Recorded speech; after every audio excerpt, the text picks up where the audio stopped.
অত্যন্ত সাধারণ একটা লাঞ্চ থালির আইডিয়া বা বাঙালির কমফর্ট ফুড ডাল ভাত আলু ভাজা তার সাথে ফুলকপি আলুর তরকারি আর আঙুরের চাটনি দিয়ে একটা লাঞ্চ থালির আইডিয়া নিয়ে আমি সুদেশনা হাজির হয়ে গেছি আজকে ঘাটেক্স কিচেনে। চলো বন্ধুরা দেখে নেওয়া যাক পুরো রেসিপিটা স্টেপ বাই স্টেপ। শুরুটা করা যাক ফুলকপি আলুর একটা বেসিক তরকারির রেসিপি দিয়ে। আমরা হামেশাই এটা বাড়িতে বানিয়েই থাকি। তো কড়াইতে প্রথমে সর্ষের তেল দিয়ে তাতে সাদা জিরে শুকনো লঙ্কা ফোড়নে চলে গেল। এরপরে একটা বড় সাইজের কুচনো পেঁয়াজ দিয়ে দিলাম। এটাকে হালকা বাদামি করে ভেজে নিতে হবে।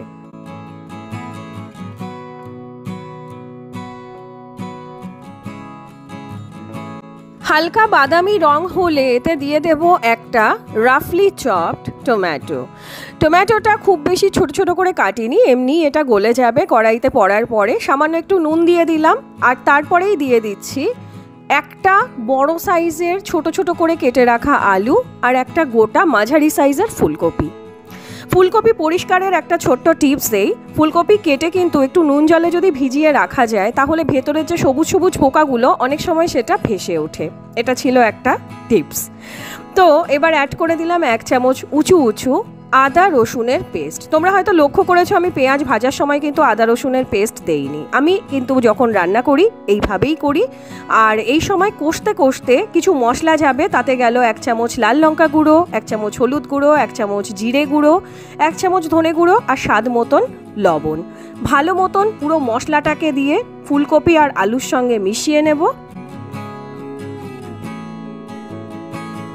তো মশলার সঙ্গে কিন্তু আলু ফুলকপি কড়াইশুঁটি সমস্তটাই কিন্তু মিশে গেছে। এবার চায়ের কাপ মেপে 1 কাপ জল আমি এর মধ্যে দিয়ে দিলাম আর এটাকে একটু নেড়ে এটাকে ঢাকা চাপা দিয়ে 10 থেকে 12 মিনিটের জন্য রান্না হতে দেব। 10 থেকে 12 মিনিট পর দেখা যাবে 70 to 80% কিন্তু সেদ্ধ এটা হয়ে গেছে। এবার আরও একবার এটাকে ওপর নিচ করে নেড়ে এতে অ্যাড করে দেব একটু চিনি।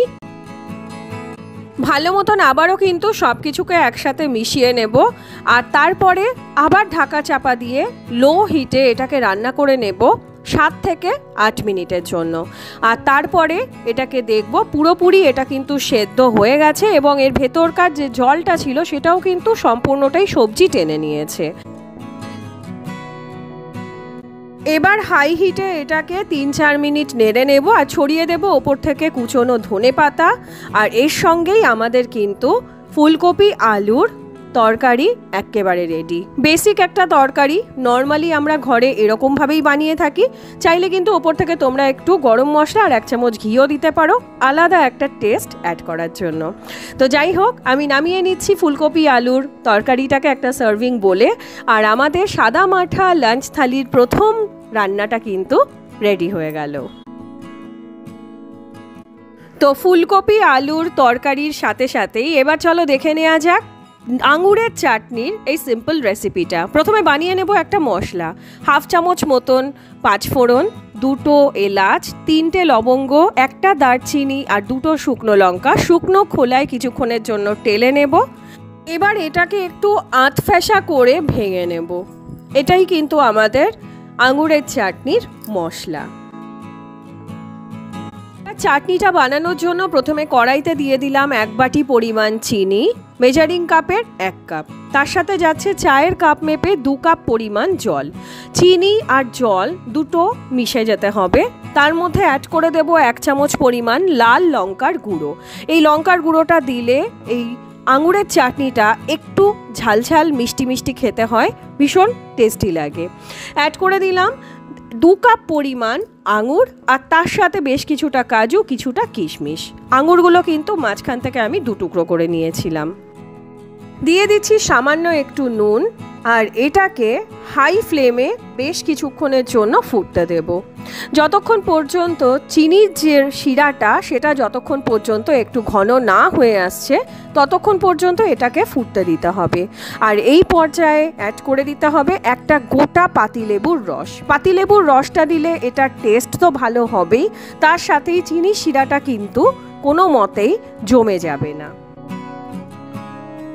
ঝোলটা কিন্তু বেশ ভালো মতন ঘন হয়ে এসছে। এই সময় একটু পাতলা মনে হলেও এটা কিন্তু থিতিয়ে যাওয়ার পরে আঙুরের চাটনিটা বেশ পারফেক্ট কনসিস্টেন্সিতে চলে আসবে। আর এর সাথেই আমাদের লাঞ্চ থালির আরও একটি রেসিপি রেডি হয়ে গেল। আঙুরের চাটনির পরে আমরা বানিয়ে নেব আলু ভাজা।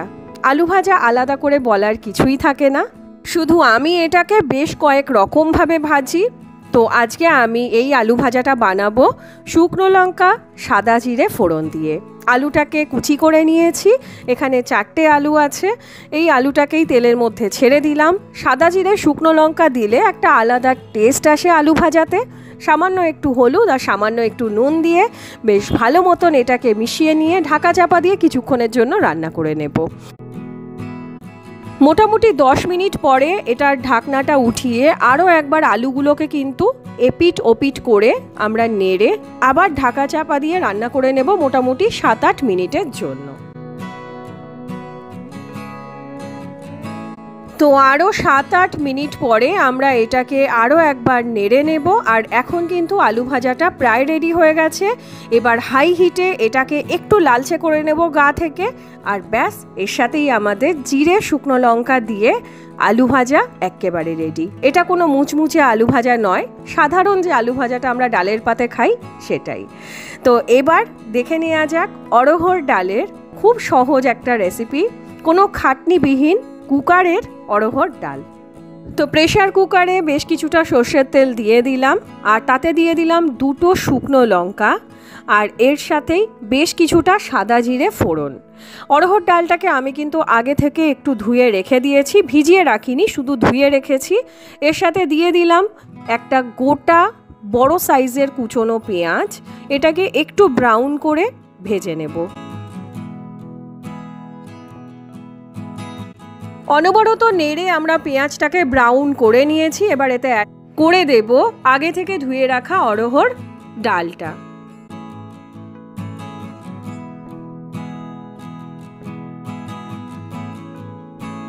বেশ কিছুক্ষণের জন্য পেঁয়াজ আর অড়হর ডালটাকে হাই ফ্লেমে একটু নেড়ে নেব। অ্যাড করে দেব এতে সামান্য একটু নুন আর হলুদ। অনবরত এটাকে নেড়ে মোটামুটি 3 থেকে 4 মিনিট বাদে অ্যাড করে দেব জল।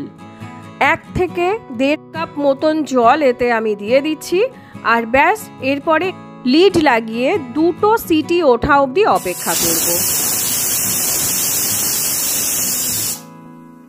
আর এর সাথেই আমাদের কুকারে তৈরি অড়হর ডাল একেবারে রেডি।